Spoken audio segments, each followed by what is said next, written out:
As a child, do you wish to be instructed all the time by your mother? What happens if all the time your mother keep instructing you? Will you feel good? An English poem from class 10 NCRT, Amanda, is a poem of a little girl who is always nagged by her mother. What her mother tells her, and does she listen to her mother? What type of girl Amanda is, we'll see in detail in today's video. Hello everyone, you're watching the Tutor. If you haven't subscribed the channel yet, make sure to subscribe it. Now let's have a look on poet Robin MC McLean. She was born on 20th February 1936 in Kempsey, South Wales. She is an Australian author who writes for children. She also she has also won many awards. Okay, now let's start the poem. Every child feels that he or she is controlled and instructed not to do one thing or another. You too may feel that your freedom is curtailed. Write down some of the things you want to do, but your parents or elders do not allow you to. To read the poem aloud, form pairs, each reading alternate stanzas. You are in for a surprise. Okay. Don't bite your nails, Amanda. Don't hunch your shoulders, Amanda. Stop that slouching and sit up straight, Amanda. There is a languid emerald sea where the sole inhabitant is me, a mermaid drifting blissfully. See, your hunch means bent, slouch means lazy manner, and languid means peaceful, drifting means floating, to float, and blissfully means happily. So here the mother is ordering her little child Amanda not to bite her nails, not bend her shoulder while sitting, and also not to slouch. She wants her child to learn all good qualities and behave properly. So she is continuously observing her movements and trying to correct it. But when her mother is instructing her, her mind is somewhere else. She is thinking of a land where she is alone and is floating in a green sea like a mermaid. This shows that Amanda is not listening to her mother, instead, she is in her own world. Okay, now let's see the next stanza. Did you finish your homework, Amanda? Did you tidy your room, Amanda? I thought I told you to clean your shoes, Amanda. I am an orphan roaming the street. I pattern soft dust with my hushed bare feet. The silence is golden, the freedom is sweet. Okay, here orphan means child with no parents.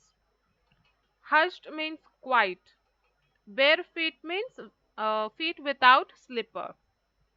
So here again her mother is asking her whether she finished her homework, whether she cleaned her room, and also whether she had cleaned her shoes. So her mother is asking her whether all her works are done or not. Again Amanda starts imagining to be an orphan and roaming in the street, making different patterns with her bare feet on dust, that is, on sand. She feels being alone in silence is golden and to have freedom is sweet. This shows that she feels happy to be alone. She doesn't like to be nagged by anyone. She wants to live her life the way she wish. Okay?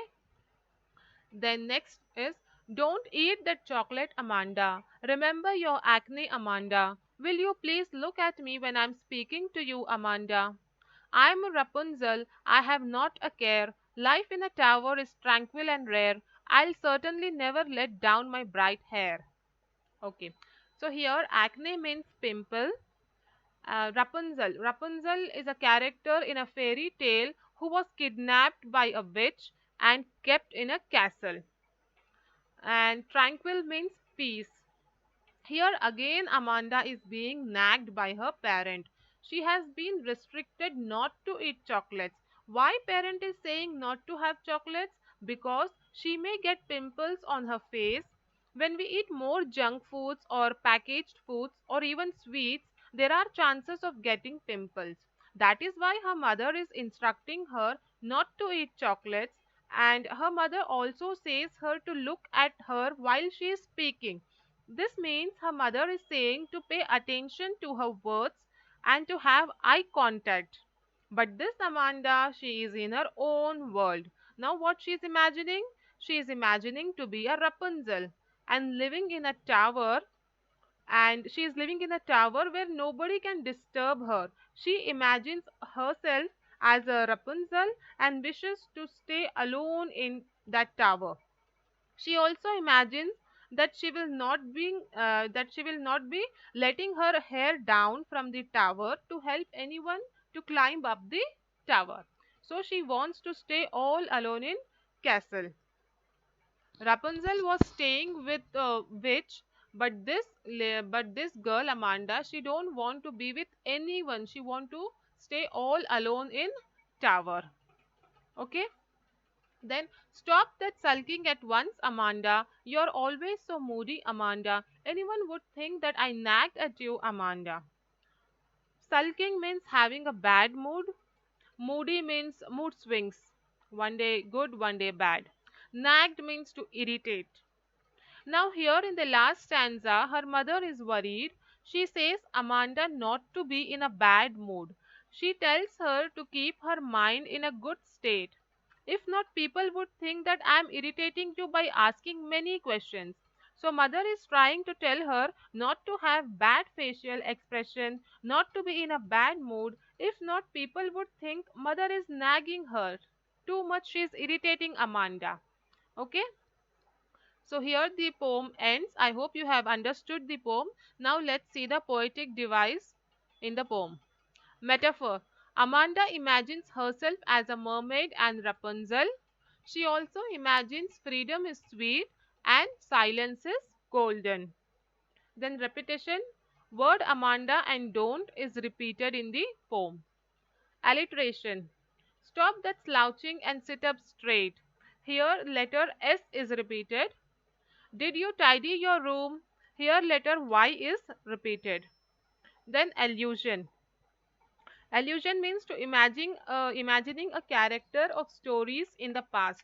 So here Amanda is imagining herself as a mermaid and Rapunzel.